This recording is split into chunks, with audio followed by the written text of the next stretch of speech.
Well, so have you ever been in an emergency situation? Maybe you came up on a car accident and you found some people that were in very tough shape, maybe life-threatening injuries. What kind of emotional state did you go into? I was talking to an EMT. Well, actually, he's an RN, or he's in training to be one in an ER. And I was talking about, how difficult the work environment that he's in, to treat people that come in that are, have these type of injuries all day long, and the trauma and how he reacts.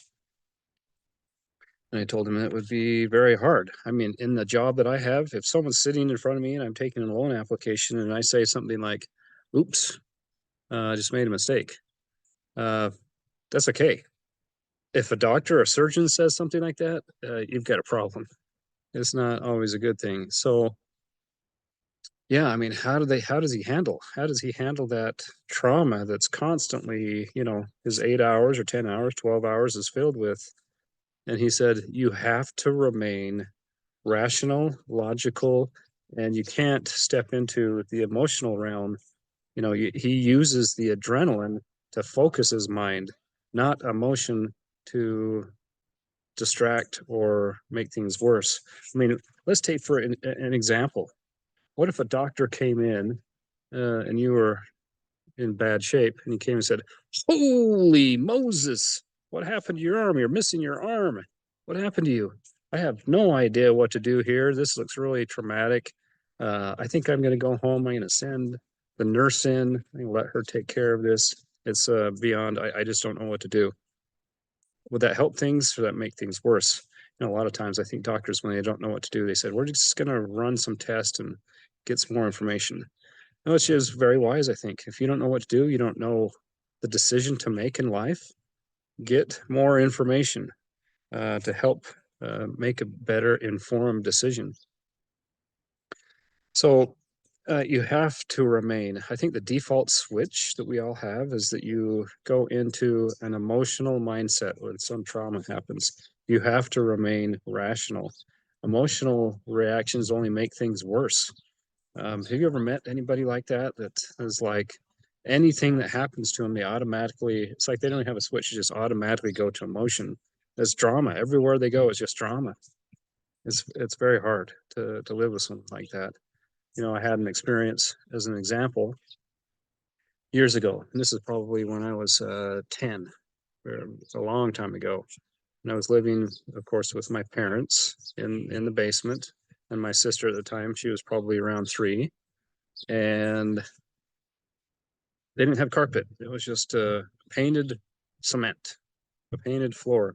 There was no frills, and so I remember I had some computer cabling that was kind of on the floor at the time, and at the end of that computer cable, you have that little metal piece at the end of the cable that you can use to plug into the back of a computer, and that was there. And my sister had climbed up onto the back of a chair, and she fell backwards. And it just so happens that when she hit the concrete floor, that's exactly where the cable was at, that metal tip.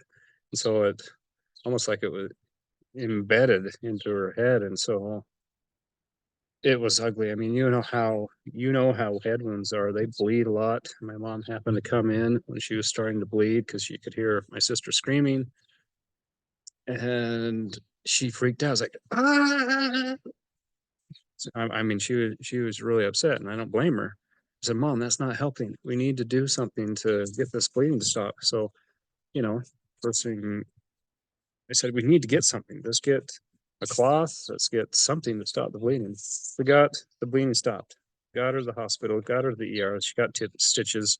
Wasn't life threatening. She lived, but we had to get, that was the priority, to get the bleeding to stop. So when you have emergencies, trauma in your life, how do you stay in that rational mindset? It's a conscious choice that you have to make. You know, um, in these difficult situations in life, we all face them. You have to become like that EMT or the doctor. instead of becoming the crazy maniac that just goes crazy.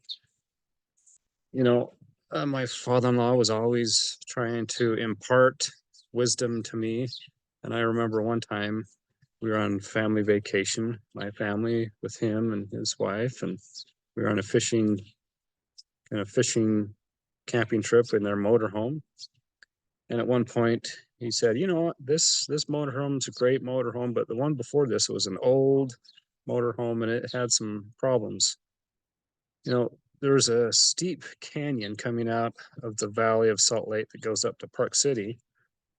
And it's Parley's Canyon. It's a long canyon and very steep. He said about halfway up that canyon, the motorhome would start to overheat.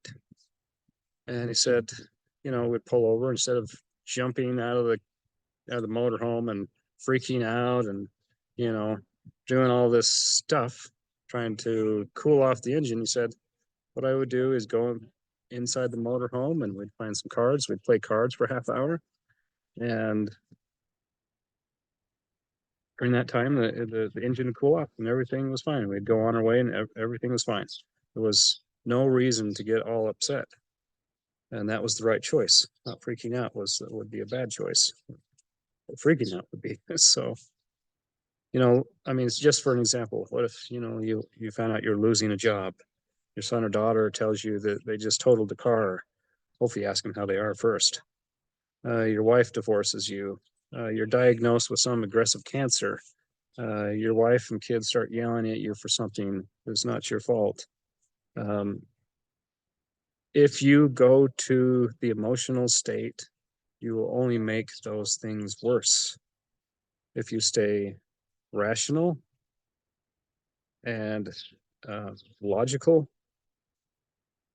you'll have the ability to use your mind to find the appropriate solutions for those problems.